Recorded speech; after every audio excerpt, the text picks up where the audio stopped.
Chitry, pour des gens qui ne connaissent pas, qu'est-ce qu'il y a de singulier à Chitry? On est où géographiquement? Qu'est-ce qu'il y a de particulier? On est tout en haut de la Bourgogne. On est à mi-chemin entre Auxerre et Chablis. Et Chitry est peut-être le plus chablisien des terroirs de l'Auxerrois. Je ne sais pas si on peut dire ça, mais en tout cas, les vins de la région sont quand même marqués par une fraîcheur minérale importante. Et c'est particulièrement vrai à Chitry, puisque les dégustations comparatives qui ont été faites entre les différents vins de l'Auxerrois montrent que c'est vraiment les vins de Chitry qui sont les plus frais aromatiquement.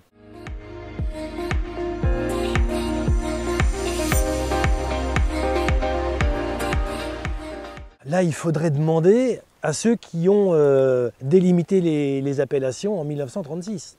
On peut essayer un semblant d'explication. À une époque très courte, les vins de Chitry se sont appelés Chablis.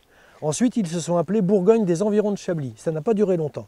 Et après, quand les appellations ont été délimitées officiellement, Chitry n'a pas été pris dans l'appellation Chablis. Alors, il y a une explication, c'est qu'à l'époque, il n'y avait pas de chardonnay à Chitry.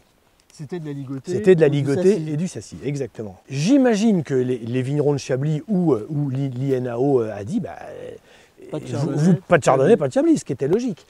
Alors maintenant, pourquoi on n'a pas dit, écoutez, quand vous planterez des vignes de chardonnay, ça sera du Chablis, en attendant, ça reste de la ligotée. Mais alors pourquoi ça ne s'est pas fait comme ça, j'en sais rien. Toujours est-il qu'aujourd'hui, il y a le Bourgogne-Chitry, on fait toujours un petit peu d'aligoté, le sassi a dû quasiment disparaître.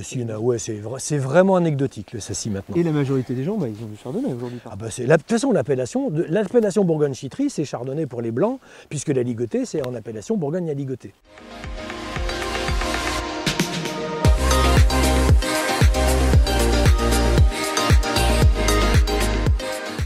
À peu près un tiers de l'encépagement. C'est deux tiers blancs, un tiers rouge. Et on est à la limite septentrionale de la maturité du pinot noir.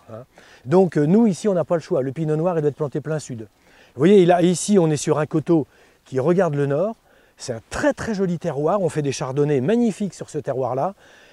Mais si on mettait du pinot noir, alors des années caniculaires, comme on a de temps en temps maintenant, ça serait pas mal, mais une année sans été, comme par exemple 2021, c'est pas si vieux, là on aurait eu des problèmes de maturité sur le pinot noir. Donc nous on n'a pas le choix, c'est uniquement plein sud.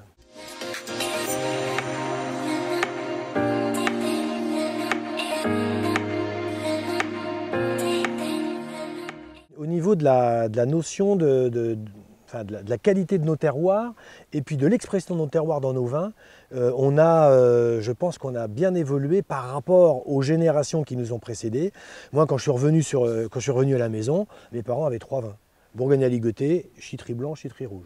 J'ai toujours espéré et pensé qu'à Chitry, on avait quand même des terroirs qui méritaient d'être mis en avant. Parce que nous, on a un niveau d'appellation, c'est Bourgogne-Chitry. On n'a pas de premier cru, pas de grand cru, voilà.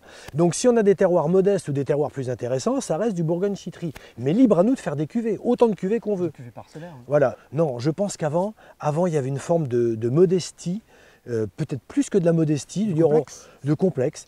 On n'est qu'à Chitry, voilà.